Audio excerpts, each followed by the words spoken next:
आज का जो शेयर एनालिसिस है वो है एसबीआई कार्ड्स एंड पेमेंट्स का। हम लोग एसबीआई कार्ड पे चर्चा करेंगे कि यहाँ पे कोई बाइंग अपॉर्चुनिटी बन रही है कि नहीं बन रही है। जिन्होंने बाई कर रखा है उनको होल्ड करना चाहिए या सेल कर निकल जाना चाहिए, सब कुछ हम लोग जानेंगे अपने 3 पैरामीटर्स पे, जो कि है पहला टेक्निकल देखते हैं, फिर उसके बाद फंडामेंटल देखा जाएगा और एफआईआई डीआईआई डेटा देखा जाएगा वहाँ पे क्या कह रहा है। बट उससे पहले एक बार हम लोग यहाँ पे देख लेते हैं कि एसबीआई कार्ड्स से रिलेटेड कोई न्यूज़ है कि नहीं है। तो यहाँ पे चलते हैं और उसका न्यूज़ देखते हैं। तो 7 घंटे पहले एमटी न्यूज़ वायर्स ने बताया कि SBI Cards board declares an अंतरिम डिविडेंड फॉर फिजिकल 2024। ठीक है, डिविडेंड यहाँ पे मिला है। 20 घंटे पहले SBI Cards and payments services declared interim dividend of rupees 2.50 rupees पर शेयर। ठीक है, तो यहाँ पे एक शेयर के बदले ₹2.5 का यहाँ पे डिविडेंड मिला मिला है। और ऐसे ही 6 दिन पहले यहाँ पे बताया है कि Nomura adjust SBI Cards price target to rupees 640 from rupees 650 keeps at reduce. ठीक है, तो नोमुरा है, ठीक है, ये रेटिंग एजेंसी है और इसने ये बताया है कि इसका जो पहले का एसबीआई कार्ड्स का प्राइस टारगेट जो कि 650 था, उसने उसको घटाकर 640 किया है और बोला है कि किप्स एट रिड्यूस, मतलब ये भी कहा है कि उसको रिड्यूस करने की ज़रूरत है। तो रिड्यूस करने की ज़रूरत है, मतलब कि यहाँ पे सेल कर निकल जाना चाहिए, ये कह रहा है, या फिर ये भी कह रहा है कि अभी यहाँ पे बाई करने की कोई अपॉर्चुनिटी नहीं दिख रहा है। तो न्यूज़ तो हमने देख लिया है, ठीक है, नेगेटिव न्यूज़ है कि अभी यहाँ पे बाइंग नहीं बनती है रेटिंग एजेंसी नोमुरा के हिसाब से। इसका एक बार हम लोग मार्केट को सरप्राइज़ कैसे किया, दिसंबर के क्वार्टर का जो रिजल्ट आया था उस पे देखें तो फिर ये देखा जा रहा है कि सॉरी, ये खोल गया। हम लोग यहाँ पे आते हैं। यहाँ हाँ, अगर हम लोग देखें तो यहाँ पे देखा जा रहा है कि अर्निंग्स के हिसाब से इसने मार्केट को सरप्राइज़ किया है नेगेटिव वे में 6.04% के हिसाब से। और रेवेन्यू जो है थोड़ा-सा स्लाइटली यहाँ पे बढ़ा है 0.73% के केस में। तो न्यूज़ भी देखें और रेटिंग एजेंसी का रिपोर्ट भी देखें और उसके बाद मार्केट को सरप्राइज़ भी देखो, तो यहाँ पे हर तरफ से नेगेटिव ही न्यूज़ यहाँ पे आ रहा है, नेगेटिव ही इसका सेंटिमेंट बना है एसबीआई कार्ड्स के बारे में।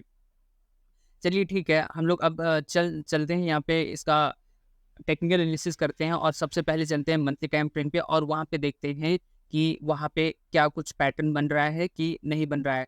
तो यहाँ पे डिस्कशन करने से पहले आपसे रिक्वेस्ट है कि अगर चैनल का कंटेंट आपको पसंद आ रहा है तो चैनल को सब्सक्राइब करिए, वीडियो को लाइक करिए और उन सबके साथ शेयर करिए जिनको शेयर मार्केट सीखना है, जानना है। और जो एसबीआई कार्ड्स को लेकर फँसे हैं, उनको भी आप यहाँ पे शेयर कर सकते हैं ताकि उनको एक इनसाइट्स मिल जाए। तो चलिए यहाँ पे अगर हम लोग ध्यान से देखें तो फिर मुझे तो दिख गया है, थोड़ा बहुत पैटर्न तो दिख ही गया है, बट एक बार मैं आपको यहाँ पे बता दे रहा हूँ कि जो इसका सपोर्ट लेवल है, वो फिर से सपोर्ट लेवल यहाँ पे टच करके, ठीक है, टच किया है और थोड़ा नीचे भी यहाँ पे गया है। मैं आपको सपोर्ट एरिया ही यहाँ पे बता देता हूँ। तो एक सपोर्ट एरिया जो है वो 716 के पास आ रहा है और दूसरा जो है 650 के आसपास इसका है। तो यानी प्राइस जो है इसका अप हुआ था, प्राइस अप होने के बाद यहाँ पे देखिए तो इसका प्राइस, ठीक है, लगातार अप हुआ और अप होने के बाद ये एकदम धड़ाम से नीचे गिरा। नीचे आने के बाद ये सपोर्ट लिया, यहाँ पे सपोर्ट लेने के बाद फिर से अप गया और अब फिर डाउन, सेम एरिया पे फिर से डाउन होता है, फिर अप जाता है और सेम एरिया पे फिर से ये डाउन होके नीचे ही आता है। तो यहाँ पे मंथली टाइम फ्रेम पे देखना ये ज़रूरी होगा कि यहाँ पे इस लेवल पे, इसी लेवल पे अगर ये ट्रेड कर रहा है, ठीक है, मंथली टाइम फ्रेम पे तो ठीक है।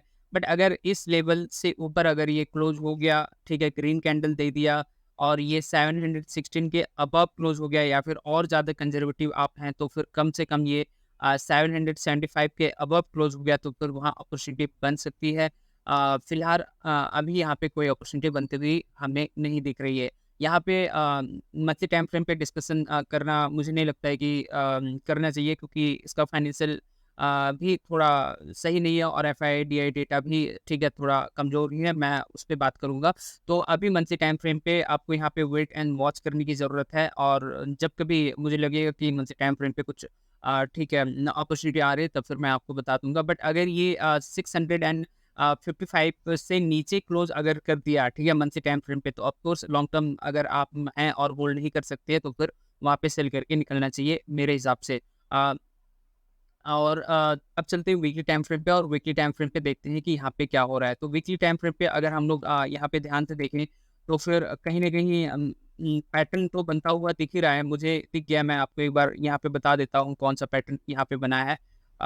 ठीक है, आते हैं हम लोग और यहाँ पे ठीक, यहाँ पे आप देखिए ध्यान से तो कहीं न कहीं यहाँ पे पैटर्न जो है, जो मुझे जो दिखा वो मैं आपको बता रहा हूँ। यहाँ पे अगर ध्यान से देखिए तो ये अभी सेम लेवल पे ही जो बताया गया है, उसी लेवल पे मंथली टाइम फ्रेम पे जो यहाँ पे इसका सपोर्ट यहाँ पे ड्रॉप की गई है, तो सपोर्ट तो यही है।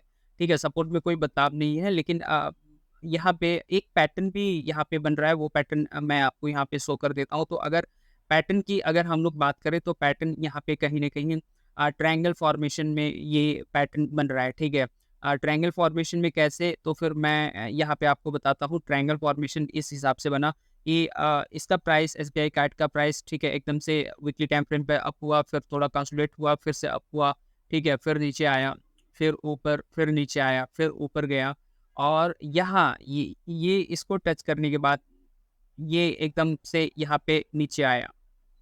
ठीक है, यहाँ नीचे आया, ठीक है, इस लेवल को इसने छुआ, फिर ऊपर गया, फिर नीचे आया, ठीक है, फिर सेम लेवल को इसने टच किया, फिर उसके बाद ये ऊपर गया और वहाँ से एक रिजेक्शन कैंडल यहाँ पे बनता है और रिजेक्शन कैंडल जैसे ही बनता है, फिर से ये धड़ाम से नीचे गिरता है और नीचे गिरने के बाद, ठीक है, यहाँ पे डबल बॉटम बनाता है और फिर से वो अ, फिर ऊपर जाता है, फिर ऊपर वो सस्टेन नहीं कर पाता है, फिर से ये नीचे गिरता है और अभी ये नीचे गिर के यहीं पे ये कहीं न कहीं ट्रेड कर रहा है। तो एक हिसाब से मुझे लग रहा है कि आपको यहाँ पे समझ में आ ही गया होगा कि मैं बात कर रहा हूँ यहाँ पे ट्रायंगल पैटर्न की। अगर यहाँ पे ध्यान से आप देखिए, तो ये कहीं न कहीं आपका ये ट्रायंगल पैटर्न बनते हुए नज़र आ रहा होगा। ये आपका ट्रायंगल पैटर्न यहाँ पे बन चुका है और यहाँ पे अभी क्या बाई सेल करना चाहिए, क्या करना चाहिए, तो वो हम लोग डिस्कस कर लेते हैं। यहाँ पे अभी मेरे ख्याल से यहाँ पे बाई करना सही नहीं होगा वीकली टाइम फ्रेम पे भी, क्योंकि यहाँ पे जो पैटर्न बनता है उस पैटर्न को जब तक ब्रेक ना कर दे तब तक यहाँ पे मुझे नहीं लगता है कि कोई अपॉर्चुनिटी यहाँ पे दिखेगी। तो ब्रेक कैसे करना मैं आपको समझा देता हूँ, तो यहाँ पे ध्यान दीजिएगा, यहाँ पे ध्यान दीजिए। तो देखिए, यहाँ पे तो ये नीचे ट्रेड कर ही रहा है, वो तो दिख ही रहा है। तो यहाँ पे मुझे लगता है कि अब ये क्या करेगा कि हो सकता है यहाँ पे कुछ वीक्स यहाँ पे ये घूमे और घूमने के बाद ये फिर ऊपर जाएगा, ठीक है? ऐसी बात नहीं है कि ये नीचे रहेगा, हो सकता है कि ये ऊपर जाएगा जिस हिसाब से पैटर्न है। फिर यहाँ से ही ये हो सकता है कि ये फिर से ये डाउन चला जाए। ठीक है, डाउन चला जाए, ये फिर से ऊपर आए, फिर से डाउन आए, फिर ये इसको हो सकता है कि ब्रेक करे। तो ध्यान रहे, जब ये इस लेवल को जब ये ब्रेक करेगा, ग्रीन कैंडल में ब्रेक करेगा, ठीक है? तो मैं बता देता हूँ ब्रेक कहाँ करना चाहिए। हो सकता है कि अगर यहाँ पे जाए तो 787 के आस-पास ब्रेक करे और हो सकता है मतलब इस ये यहाँ से ये ब्रेक करना चाहिए। आप जो है, जो भी यूज़ करते हैं तो एक ट्रायंगल पैटर्न आप देख ही लीजिएगा। और अगर नहीं समझ में आएगा कोई वीडियो को फिर से देख लीजिएगा। तो यहाँ पे जब तक ये ब्रेक नहीं करेगा इस ट्रायंगल के रेंज के बाहर नहीं निकलेगा तब तक यहाँ पे कोई बाइंग अपॉर्चुनिटी मुझे नहीं लगता है कि होना चाहिए। और अगर और ध्यान में ये भी देना है कि अगर ये ऐसे ऊपर ना जाकर ये नीचे ही गिरने लगा 655 के नीचे क्लोज होने लगा वीकली टाइम फ्रेम पे, तो वो एक अलर्ट का सिचुएशन है। वहाँ से अगर आपने इसको बाय करके रखा है और लॉस नहीं झेल सकते हैं या फिर फंडामेंटल एनालिसिस नहीं किए हैं, तो फिर वहाँ से एग्जिट कर लेना ही मेरे ख्याल से सही होगा। ठीक है, बाकी डिपेंड आप पे करता है कि आपका यहाँ पे मेंटल एबिलिटी कैसी है। तो ये था वीकली टाइम फ्रेम पे हमने यहाँ पे डिस्कस किया। अब अगर यहाँ पे पैटर्न ब्रेक करता है तो क्या होना चाहिए वहाँ पे, वो बात कर लेते हैं। तो आपका उस समय स्टॉप लॉस होना चाहिए 655 का, इसका लो। और आपको जो है पहला टारगेट आपका जो होना चाहिए यहाँ पे, तो पहला टारगेट होना चाहिए 930 के आसपास, आपका ये पहला टारगेट होगा। और दूसरा टारगेट आपका फिर होना चाहिए 1114 के आसपास, आपका ये दूसरा टारगेट होना चाहिए। तो वीकली टाइम फ्रेम पे इस तरह से हमने बात किया है। अब हम लोग चलते हैं डेली टाइम फ्रेम पे और वहाँ पे देखते हैं कि क्या सिचुएशन है।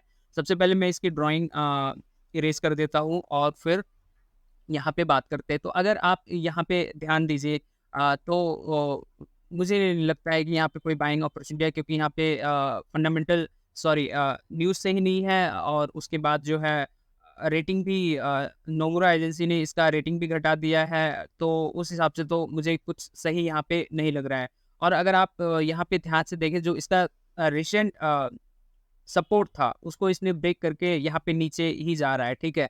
जो रिसेंट सपोर्ट था, उसको ब्रेक करके नीचे जा रहा है, तो फिर मुझे नहीं लगता है कि यहाँ पे कोई अपॉर्च्युनिटी आएगी। अगर अपॉर्च्युनिटी आ भी गई है, अगर मान लीजिए वो ऊपर भी चला गया, तो फिर हो सकता है वो फिर से 731 को टच करे और फिर से नीचे जाए, और अगर फिर वो उससे भी ऊपर अगर ये गया, तो फिर हो सकता है 772 को टच करे और नीचे जाए, ठीक है? उससे भी ऊपर गया तो फिर क्या होगा कि वो 800 के आस-पास जाए और फिर से नीचे जाए, क्योंकि यहाँ पे आप देखिए ना, यहाँ पे मल्टीपल लेवल पे रेजिस्टेंस ही रेजिस्टेंस है। तो ये ऐसे स्टॉक्स में तो मुझे इन्वेस्ट या ट्रेड करना पसंद नहीं है, जहाँ पे बहुत सारा रेजिस्टेंस हो और हमेशा अपने को निराश ही करता रहे। तो डेली टाइम फ्रेम पे मुझे नहीं लगता है कि कोई बाइंग अपॉर्चुनिटी यहाँ पे अभी है। ध्यान रहे, वीकली में थोड़ा बहुत यहाँ पे अपॉर्चुनिटी दिखा, मंथली में भी अभी कुछ नहीं दिखा है, और डेली में भी अभी अपने को अपॉर्चुनिटी दिख रहा है। हो सकता है ये अभी डाउन ही यहाँ पे ये चले। तो ये था, हम लोगों ने टेक्निकल एनालिसिस हम लोगों ने यहाँ पे बात कर ली। अब हम लोग चलते हैं इसका फंडामेंटल में और देखते हैं कि फंडामेंटल में यहाँ पे क्या हो रहा है। तो फंडामेंटल अगर हम लोग बात करें, तो इसका करंट प्राइस अभी चल रहा है 692, हाई लो इसने 933 और 679 लगाया। मार्केट कैप 65,850 है।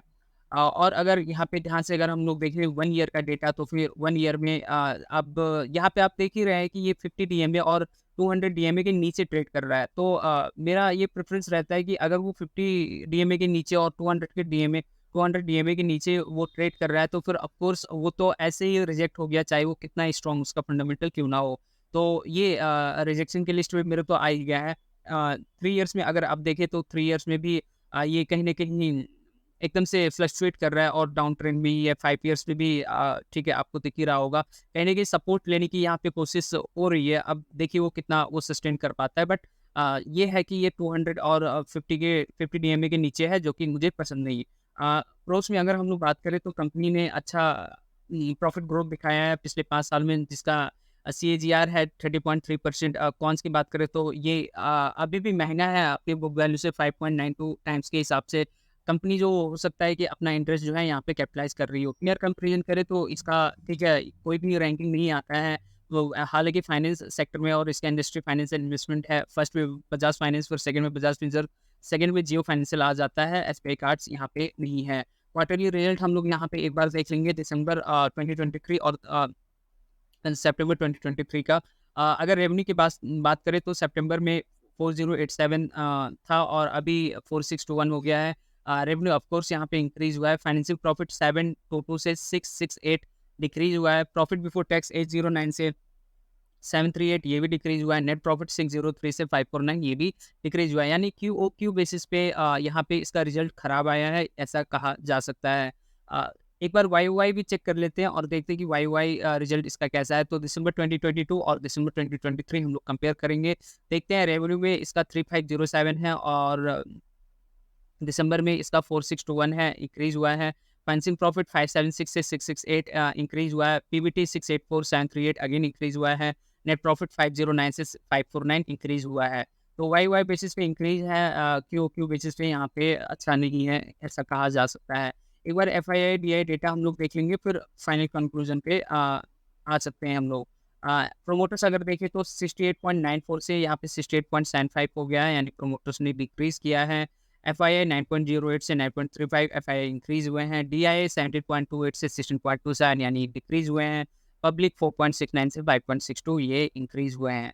तो ओवरऑल एफआईआई का भी न्यूट्रल ही है, न्यूट्रल टू नेगेटिव है, ये कहा जा सकता है। एफआईआई का भी स्टेक यहाँ पे प्रोमोटर्स ने ही खुद स्टेक घटाया, और डीआईए ने भी यहाँ पे स्टेक यहाँ पे घटाया है, तो हो सकता है कि ये फर्दर डाउन दे जाए। और फंडामेंटल इसका क्यू बेसिस पे सही नहीं है, मार्केट को नेगेटिव सरप्राइज़ किया है।